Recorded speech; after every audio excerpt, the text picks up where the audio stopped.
நல்லா இருந்துச்சு. ஸ்பெஷல் ஒரு அடேகர் மூவி வந்து ஆஃப்டர் ஜீன்ஸ் இப்போ தான் வந்து பார்க்குறேன். எனக்கு ரொம்ப பிடிச்சிருந்துச்சு. It was like very very good. எல்லாரும் கண்டிப்பாக வந்து படத்தை பார்க்கணும். ரொம்ப நல்லா இருந்துச்சு. பிரசாந்த் சரோட கம்பேக்ன்ற மாதிரியே இருந்துச்சு. ரொம்ப நாள் கழிச்சு பிரசாந்த் சார் கம்பேக் தராரு. ஸோ அதுக்காகவே வந்தேன். நிறைய ட்விஸ்ட் இருக்கு ப்ரோ, அதனாலேயே கதை படம் நல்லா இருக்கு ப்ரோ. நாங்கள் எதிர்பார்த்து வந்ததோட ஓகே நல்லா இருக்கு. ரொம்ப நாள் கழிச்சு உங்களை வந்து பிக் ஸ்க்ரீனில் பார்க்கறது ரொம்பவே சந்தோஷமா இருக்குது ப்ரோ. அவங்க 2 பேர் தான் ஸ்க்ரீனில் வந்தாலே கத்துறானுங்க காலேஜ் பசங்க. அது எதுவுமே சேஞ்ச் பண்ணல, அப்படியே பண்ணியிருக்காங்க. படம் ஒரு தடவை பார்க்கலாம் கண்டிப்பாக. ஹிந்தி வெர்ஷனும் மலையாள வெர்ஷனை பார்க்காதவங்களுக்கு இந்த படம் ரொம்ப பிடிக்கும்.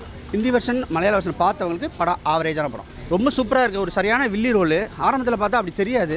அந்த மர்டருக்கு அப்புறம் பார்த்தீங்கன்னு வச்சுங்களேன், சரியான வில்லி ரோல் பண்ணியிருக்காங்களே. தேவையில்லாமல் நம்ம மாட்டிக்கிட்டோமேங்கிறது அந்த ஃபீலும் சரி, அவங்க கொடுக்குற எமோஷனும் சரி, அந்த இதுவும் ரொம்ப ஒர்க் அவுட் ஆகிருக்கு.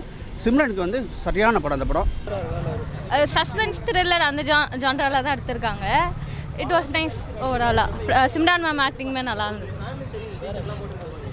மியூசிக்மே நல்லா இருந்தது. இட் வாஸ் குட்ண்ணா. டான்ஸ் ஆக்சுவலி சூப்பராக இருந்துச்சு. அவர் கோட்லேயே பார்த்துருக்கோம் அவர் எப்படி ஆடினாருன்னு சொல்லி. இந்த படத்துலையும் சூப்பராக ஆடிருக்காரு அவரோட படத்தில். இந்த கம்பேக் தான் நான் எல்லாரும் எதிர்பார்த்தே இருந்தேன். இந்த கம்பேக் வந்து ஹிட் ஆகும், பிளாக் பஸ்டர் ஆகும், ரொம்ப ரீச் ஆகும்.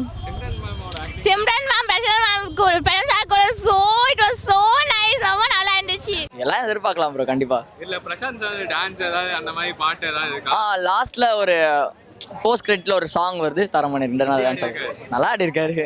அந்த நாடகத்தெல்லாம் நம்ம பழைய 90s ஹீரோ பிரசாந்தை யாவப்படுத்துகிறாங்க. அவருக்கு கம்பேக் படம். தளபதியும் பிபியும் சேர்ந்து பிளான் பண்ணிட்டாங்க.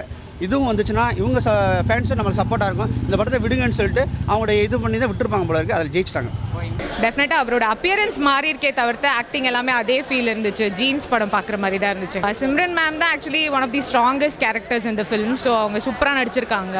அவங்க நெகட்டிவ் ரோல் பண்ணாங்கன்றதே இல்லாத மாதிரி இருந்துச்சு. அவ்வளோ அழகாக நடிச்சிருந்தாங்க.